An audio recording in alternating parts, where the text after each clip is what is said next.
Les villes françaises fondées à la Renaissance, environ 1492 à 1598, sont les prémices de l'apparition pour les villes de l'ère moderne. Elles sont organisées selon des principes de proportion, d'harmonie, de symétrie, de régularité. On construit des places publiques aux abords des palais et des églises, les rues sont larges, bordées d'élégantes façades d'édifices publics, et perçues comme un moyen d'afficher son prestige.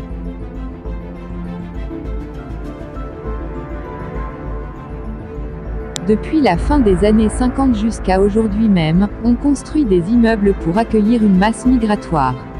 Mais ces immeubles sont répartis par groupe, on les appelle les cités. Les immeubles sont de même architecture, mais dans les villes ces cités sont de type architectural aussi différents les uns que les autres. On les construit rapidement, sans se soucier de l'assortiment de l'urbanisation de la ville.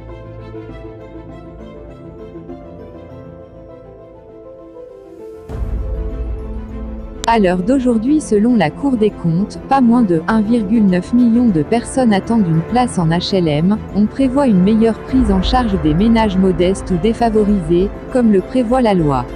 En moyenne, il faut à un ménage 4 ans d'attente afin d'obtenir un logement social, et jusqu'à 8 ans en Île-de-France. Il faut dire, la demande est en saturation, car la France enregistre chaque année, environ 270 000 titres de séjour chaque année, un chiffre bien entendu invérifiable, mais du moins elle enregistre pas moins de 13% d'augmentation.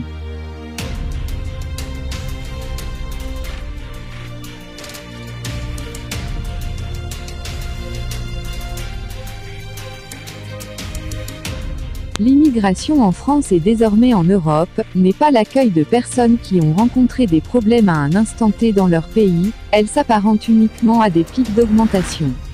On remarque que ce soit du Maghreb, du Centrafrique, du Moyen-Orient ou même de l'Asie, l'immigration est extrêmement intense. En réalité, depuis la Seconde Guerre mondiale, elle ne s'est jamais arrêtée. Bien entendu, ouvrir la porte à des personnes qui fuient la misère ou la guerre, est un sujet qui reste sensible. Après plus de 60 ans d'immigration intense, la France s'apparente à un nouveau problème. La préservation de l'identité nationale doit-elle être une priorité ?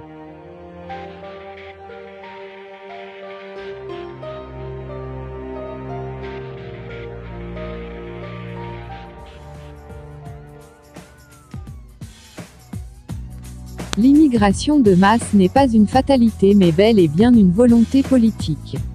Si vous rentrez clandestinement dans un pays européen, vous serez pris en charge par toute une machine sociale jusqu'à vous trouver un hébergement. Ils sont kosovars, albanais, congolais ou chinois, tous demandeurs d'asile, après avoir fui leur pays pour des raisons politiques, religieuses ou ethniques. Et depuis plusieurs semaines, voire plusieurs mois, ils sont hébergés gracieusement dans ce centre d'accueil. On est vraiment l'établissement qui va leur permettre d'avoir une structure d'hébergement jusqu'à la fin de leur procédure et un accompagnement sur toute la procédure de demande d'asile, qui est une procédure d'écriture de leur récit de vie, des craintes qu'ils ont de retour au pays, et les préparer également à la défense de leur demande d'asile devant l'Office français de protection des réfugiés et apatrides ou la Cour nationale du droit d'asile. Des personnes isolées ou en famille qui, durant la procédure de demande d'asile, n'ont pas le droit de travailler. Pour se nourrir, elles bénéficient d'une aide mensuelle de subsistance financée par le ministère de l'Intégration et de l'Immigration. On reste à l'appartement toute la journée. On peut faire un tour à Montluçon, à Moulins, à Vichy, à Clermont-Ferrand. Ça va. Des demandeurs d'asile qui bénéficient également d'un accompagnement pour faciliter leur intégration. Mon travail, c'est déjà de mettre en place tout ce qui va être les cours d'alphabétisation, apprendre le français, donc pour leur permettre de devenir autonomes dans leur vie quotidienne. Il y a aussi donc tout le côté insertion des personnes donc dans la ville pour qu'ils puissent avoir des activités autour de Montmarault, donc activités sportives et culturelles. Des demandeurs d'asile qui, à l'issue d'une procédure plus ou moins longue, peuvent obtenir dans 29% des cas le titre de réfugié, avec délivrance d'une carte de résident de 10 ans. Les réfugiés migrants présents à Calais ne sont pas des réfugiés puisque plus de 70% sont déboutés de cette demande d'asile.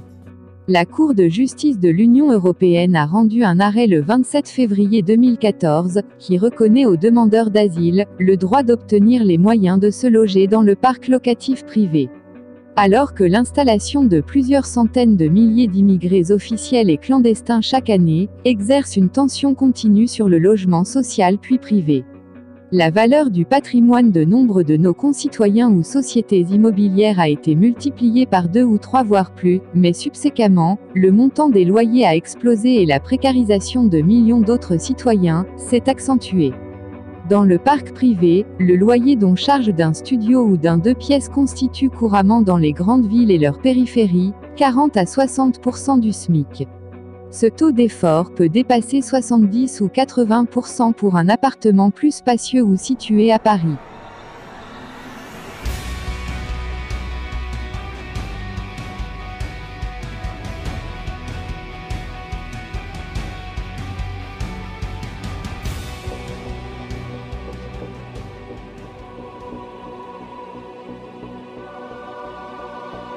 Au lieu de prendre des mesures pour restreindre cette immigration, l'État l'amplifie. Avec les années qui passent, on considère que dans un peu plus de 50 ans, la France sera totalement métissée, elle aura donc perdu son apparence ethnique. Ceci est un choix politique, mais pas démocratique. En fait, elle a été imposée aux Français. Aujourd'hui, la politique d'immigration que nous proposons est une ouverture folle et dramatique, justement, pour les peuples européens. Ce que porte votre politique, c'est la submersion migratoire, la disparition programmée de nos peuples et de notre civilisation. Merci.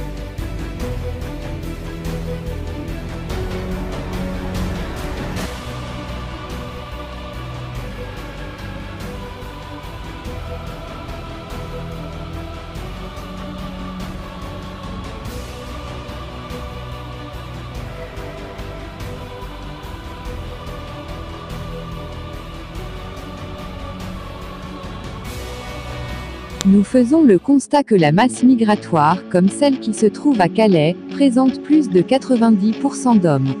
On remarque aussi la politique acharnée du métissage, celle qui est présente dans les médias, qui relève fortement d'une propagande, démontre systématiquement des hommes noirs qui se mettent en couple avec une femme blanche autochtone. La libération de la femme dans les années 60 qui s'est enchaînée d'une immigration massive à partir des années 70, relève-t-elle d'une vengeance judéo-maçonnique due à la Seconde Guerre mondiale, en vengeance de la Shoah? La parole est maintenant à Madame Marie-France Laureau. Merci Monsieur le Président. Nous discuterons en février d'un nouveau texte sur l'asile et l'immigration. Déjà, les journaux brocardent toute évolution légale qui préserverait les Français des déferlements migratoires. En France, le rejet de l'immigration de masse fait l'unanimité. Sondage après sondage, étude après étude, notre peuple répète un constat simple, il ne veut plus d'immigration. Il n'y a plus que quelques cercles financiers et des groupuscules subventionnés pour s'en étonner.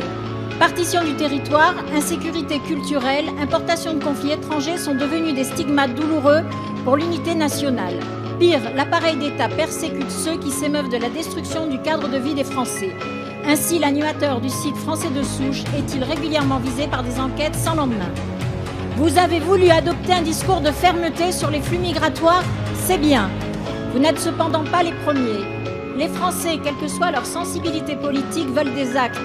Ils veulent l'expulsion des délinquants étrangers, la sortie de Schengen et la fin immédiate de l'inconditionnalité des aides sociales pour certains migrants. Véritable appel d'air s'il en faut pour toujours plus d'immigration. Un peuple est en droit de décider quel avenir il veut se donner. Un peuple est en droit de décider qui il veut accueillir. Notre pays n'a plus les moyens de lutter contre la pauvreté des siens. Les préfets arbitrent régulièrement entre le logement des plus pauvres et celui des migrants. Cette situation confine à la défiance, pour le moins, sinon à la guerre civile. Aussi, je vous pose cette question simple. Allez-vous enfin proposer un référendum aux Français pour savoir s'ils acceptent que l'immigration et ses conséquences continuent sur notre sol? C'est à la société, aux familles françaises de décider si elles désirent que leur voisinage soit le reflet de l'explosion démographique d'autres continents et de guerres criminelles du Proche-Orient. Entendons les Français exaspérés que les autres passent toujours avant les nôtres. Je vous remercie.